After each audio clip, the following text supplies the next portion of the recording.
विचार आहेत. जेवण झालं का? झोप झाली का? बरं आहे का? काय विचारतो पाहुणे आल्यावर? एवढंच की, दुसरं काय आहे का आपल्याला? चिंता कशाची आहे का? एवढंच सगळं आपल्याला. ते शरीर बरं आहे का आणि काय झालं का, आणि डॉक्टरांनी काय सांगितलं का, आणि अक्क नाही ना आता तुम्हाला काय. म्हणजे अशा रीतीने सतत कुठला आपल्याला विचार आहे? कुशलता प्रत्येक समयात कोणती आहे? तू रत्नत्रय व्यवस्थित पाळतो का? एवढाच प्रश्न विचारायचा.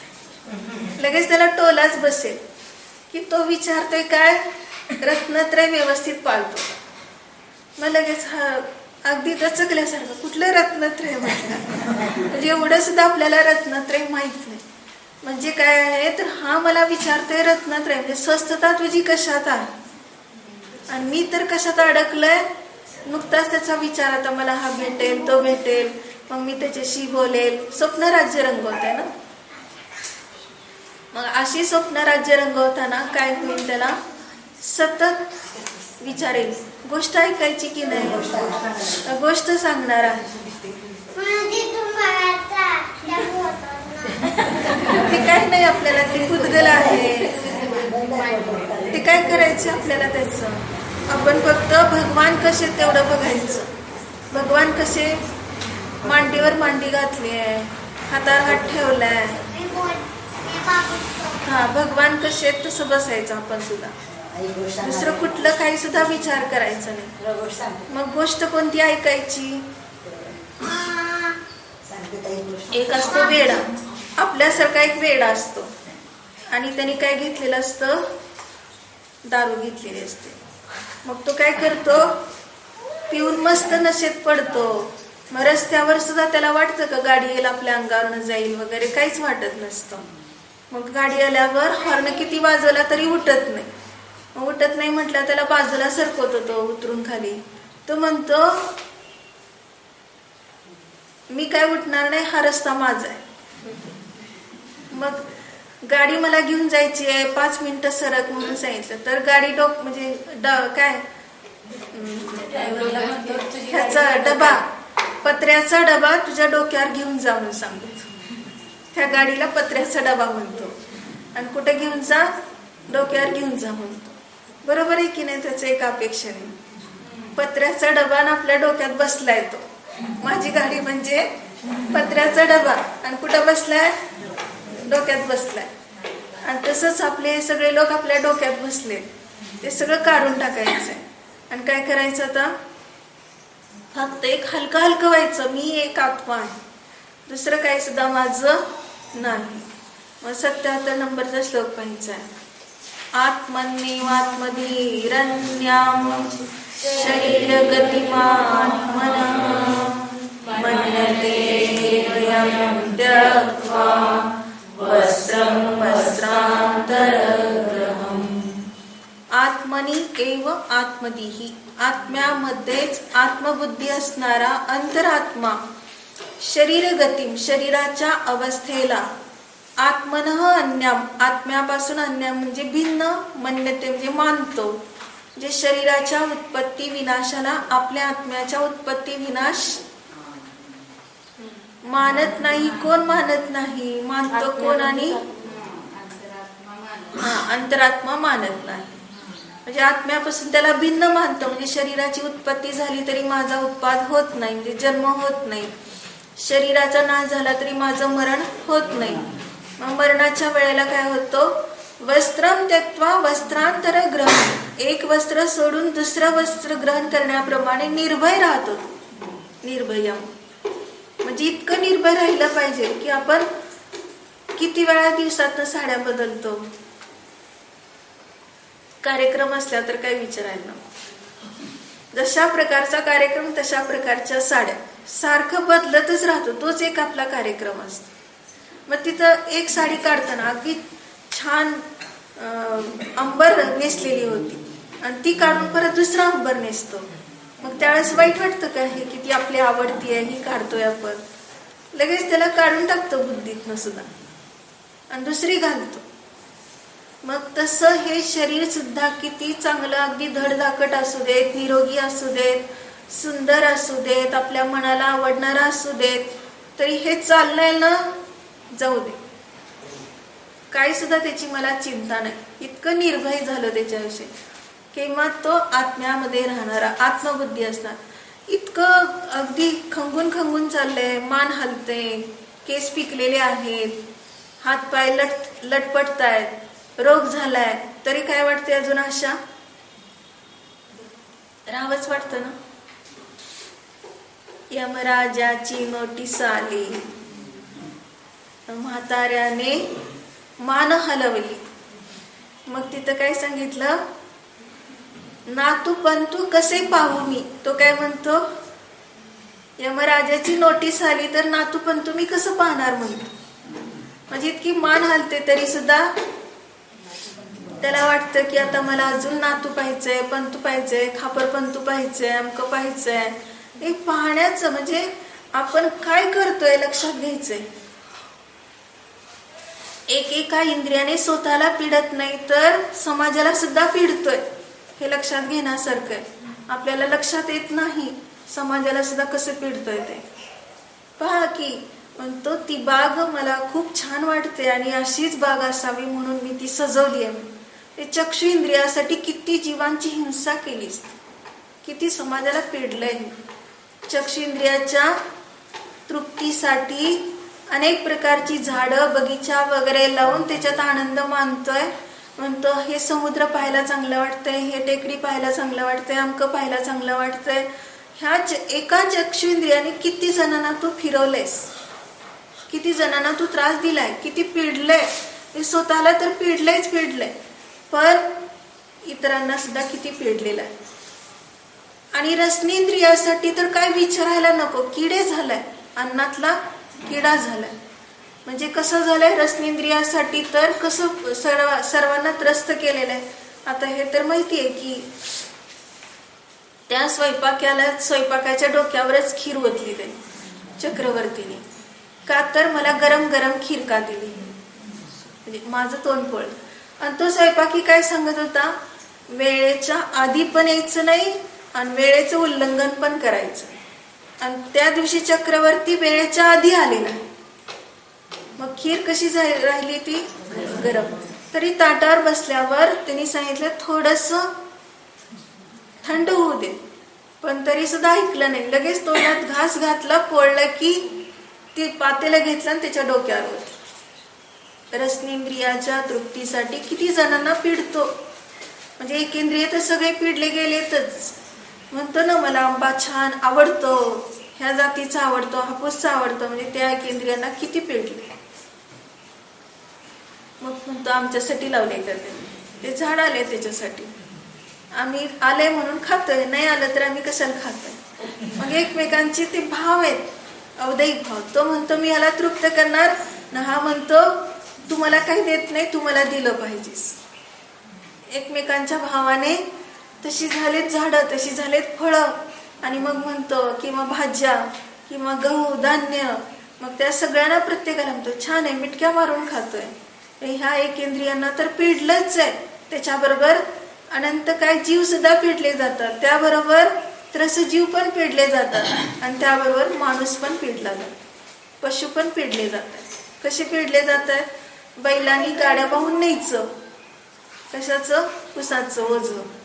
मग त्या कारखान्यात नेऊन तिथं रस निघणार, साखर होणार आणि आपण खाणार. गोड छान पदार्थ झालाय, पक्वानं चांगलं झालंय, म्हणतो जिलेबी चांगली लागते. म्हणजे काय झालं? कुठपासून झालं ते सगळं? ऊसापासून ते साखरेपर्यंत, आपल्या पक्वांनापर्यंत. मग तेवढे सगळे जीव पिडले गेले एका रसनेंद्रियाच्या तृप्तीसाठी. हा विचार केला का? म्हणजे ह्या इंद्रियाने किती फिरवले सर्वांना. आणखीन काय झालं? हा त्या विचारात राहिला तर ते मुनी सुद्धा खरबुजा ताळी झाले. म्हणजे हा सुटतो का संबंध? किती आपण विचार केला पाहिजे, किती आपण संस्कार दृढ केले पाहिजेत आत्म्याचे. एवढ्या विचाराने आपण कुठं कुठं भटकतो. म्हणून तू निर्भय हो. एक वस्त्र सोडून देण्याप्रमाणे आहे. हे शरीर सुटलं तर सुटू देत, पण हे तुझा जो विचार आहे, आत्म्यामध्येच आत्मभावना होणं, हा विचार आहे, तोच तुला काय होणार आहे? समाधीला उपयोगी ठरणार आहे. ह्याला सोडून दुसरं अन्य काही सुद्धा उपयोगी नाही. म्हणून हे समजलं तर प्रत्येक समय ह्याच्याप्रमाणेच एक श्लोक इथं कोणता आलेला आहे, शरीर कंचुके नात्मा नात्मानं बुध्यते तस्मात् भवे. 68 नंबर झाला की नाही. शरीराला एक वस्त्र समजलं, शरीरूपी वस्त्राने काय झाकला गेलंय, कोण, ज्याचं ज्ञान शरीर झाकला असा जीव आत्मान म्हणजे आपल्याला न बुद्धते म्हणजे जाणत नाही, तस्मात त्यामुळे तो अतिचिरम दीर्घकाळपर्यंत भवे म्हणजे संसारात भ्रमते म्हणजे भटकतो. काय काय सांगितलं, शरीरूपी वस्त्राने ज्याचं ज्ञान शरीर झाकलंय असा जीव आपल्याला स्वतःला जाणत नाही, न आत्मान बुद्धते. कशाने झाकलंय ह्याचं, शरीरूपी वस्त्राने ज्ञानरूपी ज्ञानरूपी शरीर झाकलं गेले म्हणजे आपल्याला त्याची किंमत नाही. शरीराला वस्त्र कसं घालतो, आता सगळं शरीर दिसावं, त्याचा आकार वगैरे असं वस्त्र घालतो.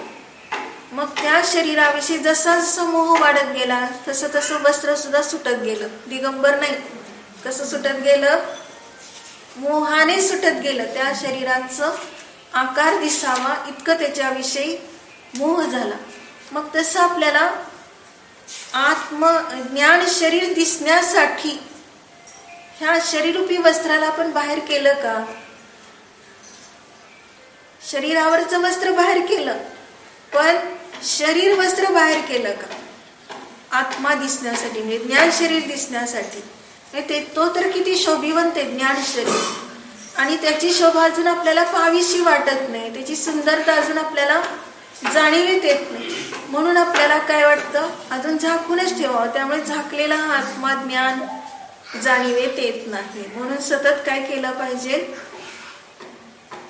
की ह्या ज्ञान शरीराला झाकलं गेलंय त्यामुळे तो जाणत नाही आणि मग तो दीर्घकाळपर्यंत संसारामध्ये भ्रमण करतो. तर अशी आपली भ्रमंती होऊ नये वाटत असेल तर काय केलं पाहिजे, प्रत्येक समयामध्ये स्वयं स्वतःला जाणणं. म्हणजे आता लगेच शरीराचं इथं आलं ना, शरीर गतिमात्मनः, शरीराच्या गतीला म्हणजे शरीराच्या अवस्थेला अगदी आपल्यापासून कसं करतो, आत्मधिअन्याम म्हणजे आत्म्यामध्येच आत्म्याची बुद्धी ठेवली तर ह्या सर्वाला शरीरा आत्म्यापासून भिन्न मानतो. मग शरीराची उत्पत्ती असो किंवा विनाश असो त्यामध्ये किंचित मात्रही आपलं काही मानत नाही. म्हणून तो मरताना सुद्धा म्हणजे सगळे मरणाचे चाललेले आहेत, मरताना सुद्धा तो निर्भयपणे एक वस्त्र बदलल्याप्रमाणे फक्त शरीराचा त्याग करतो. जर आपल्या बुद्धीमध्ये शरीर जाड आहे, पातळ आहे, उंच आहे, ठेंगू आहे, चांगला आहे, वाईट आहे, काळा आहे, गोरा आहे, आणखीन काय काय म्हणतो ते बालक जन्माला आल्यावर म्हणतो आईसारखं दिसतंय, काही म्हणतात वडिलासारखं दिसतंय, काही जण म्हणतात की नाही तिकडच्यावर गेलंय, काही जण म्हणतात नाही इकडच्यावर गेलंय. ते प्रत्येकाने आपल्या आपल्या दृष्टीने बघायचं त्याला, म्हणजे ते कुठलं जाऊ देत, पण आता त्याला कुठल्या मार्गाला आणायचं तो श्लोक लगेच आठवायचा 75 नंबरचा. नाही ती आत्मानं महात्मा आहे, आत्माच आत्म्याला घेऊन जात. म्हणून आता तू कोणासारखं काही नाही, फक्त कोणाची छाप नाही, कोणाचा प्रभाव नाही परद्रव्याचा, फक्त एक आपल्या आत्म्याचा प्रभाव. आपल्या आत्म्याच्या प्रभावात राहिला तर कुठल्याही प्रकारची तुला आकुलता, दुःख, व्याकुलता वगैरे होणार. म्हणून काय आहे की प्रत्येक समयामध्ये ह्या शरीराच्या कुठल्याही प्रकाराने आता माझं चिंतन होणार असा विचार आपण हा दृढ अभ्यास करायचा. नाहीतर काही जण म्हणतात की नाही मला तर असं पाहिजे होतं की आमचा परिवार खूप लहान असावा, पण किती मुलं झालेत, एका वेळेस म्हणे 2 झाले, एका वेळेस 3 झाले, आता कसं सांभाळायचं म्हणतो. किती मोठा परिवार झाला म्हणतो, नाही मला एकच भास म्हणतो. काही जण म्हणतात नाही भरपूर असावेत, काही जण म्हणतात की खूप जण असले की मला करमतं, काही जण म्हणतात की नाही मला एकट्यालाच बरं वाटतं. म्हणजे सगळं आपण ह्या शरीराला घेऊन अनेक प्रकारचे विकल्प करतो, पण ह्या सगळ्यापासून तू कसा आहेस, भिन्न आहेस. एवढंच फक्त समजून घे तर काय होणार आहे, आनंदाला प्राप्त होणार आहे. ह्याला सोडून दुसरं आपल्याला कुठलंही प्रयोजन नाही. म्हणून कुठेही आपल्याला आपला विचार चित्त कुठेही भटकू द्यायचं नाही. भटकलं की अटकलं. कुठं अटकलं? चार गतीमध्ये अटकलं. म्हणून हे कुठले श्लोक घेतले? इकडचं मागचं. तर काय सांगितलं की कुठपर्यंत झाले?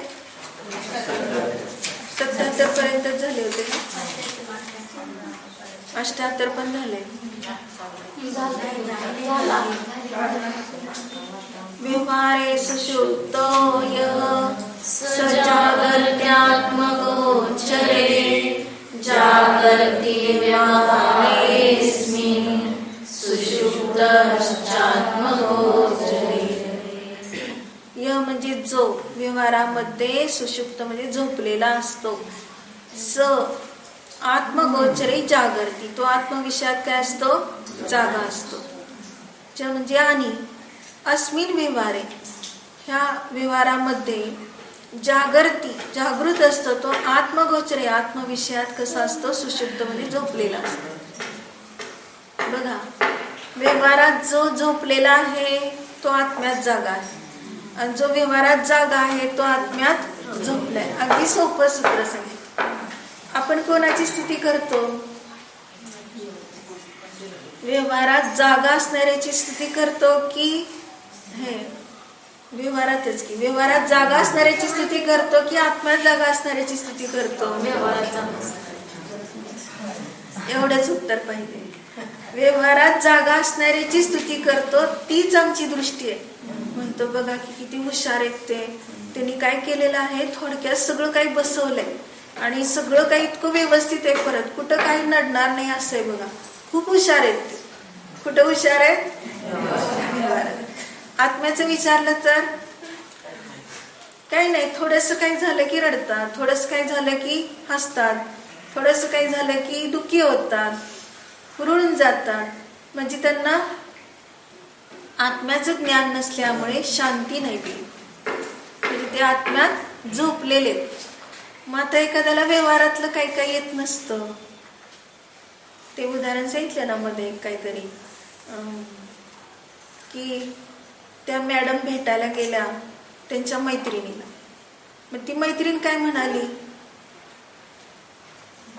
म्हणजे मैत्रीण दुःखी दिसली म्हणून तिने विचारलं, तू उदास का आहेस?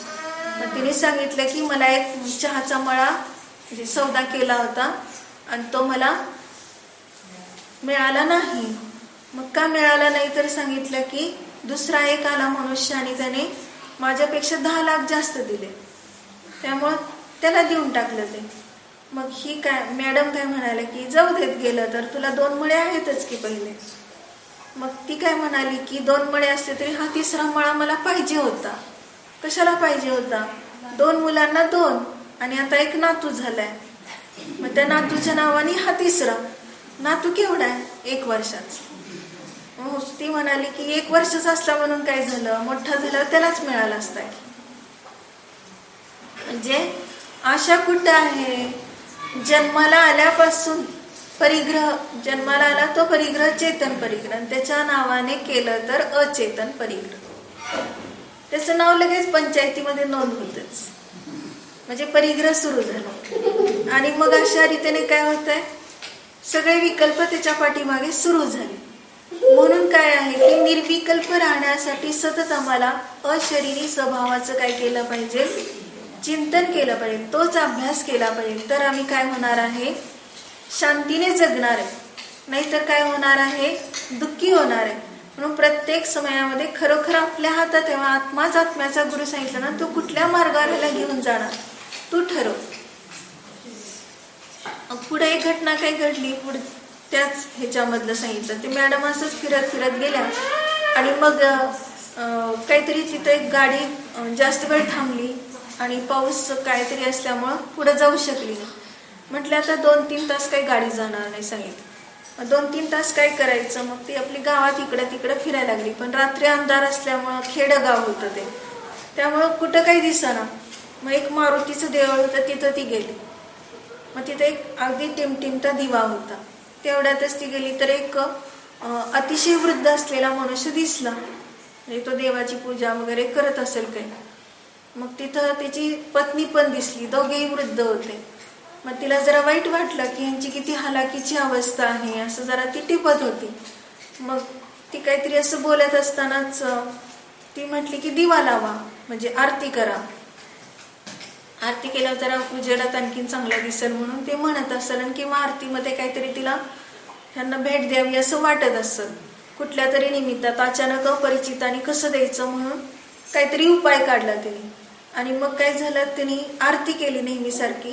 आणि लोक जसे त्या आरतीमध्ये टाकतात पैसे, तसे तिने 100 रुपयाची नोट टाकली.